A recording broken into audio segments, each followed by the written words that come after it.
We continue to find people who are helping our community deal with the pandemic in a number of ways. And today we have two people, award-winning Milwaukee Journal Sentinel columnist James Causey, who was also past president of Wisconsin Black Media Association, and his wife, Damia Causey with the Milwaukee Neighborhood News Service. We appreciate both of you being with us this afternoon. Thank you. First off, let me start with you, James. What is the most important message that you believe still needs to get out there to Milwaukee residents? I mean, you're a lifelong resident and you have a lot of friends. What do you see that we need to still remember? Well, I think, first of all, we have to understand that I think a lot of people still don't realize how serious this really is. And it's important for us to still maintain contact with people as best we can. And that doesn't necessarily mean meeting face to face. Sometimes it means doing a lot of things socially. So social media is very, very important. It keeps us informed of what's going on in other people's lives. And it also just helps us just to socialize. But we can still pick up the phone and call as well. Yeah, that is a good point. And James, we're so glad to have you here. There was a racial disparity before COVID-19, but we have seen the impact of that during COVID-19. So how do we go about reducing racial disparity in the future? Well, one thing that we have to keep in mind, like you said, the problems that existed in Milwaukee and throughout the nation existed before COVID-19.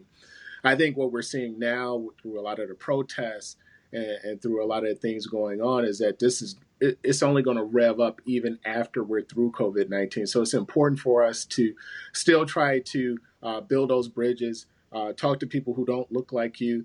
Really, this is a great time for us to really get engaged in conversations that we've been left out of so often. I know a lot of people are using Facebook and Zoom and places like that to have conversations. So it's important to make sure that those conversations include people that you wouldn't normally include in your conversations in the first place. So we can all, because if we're truly all in this together, then we should all be a part of the conversation as well. Amen. That's very true. And Damia, I know that you have a lot of friends. You've been around a long time, and a lot of people who have had some sad times, have lost people. Any advice on what you're doing to keep people's spirits up? I know you love to cook, and that really helps. But any other advice just for families trying to stay together?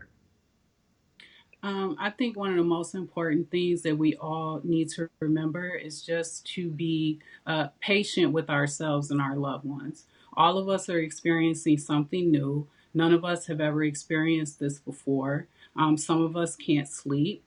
Some of us can't eat. It's stressful on everybody, and that stress affects us all in different ways. So just showing each other kindness as we navigate something that none of us have ever experienced, that would be the first thing.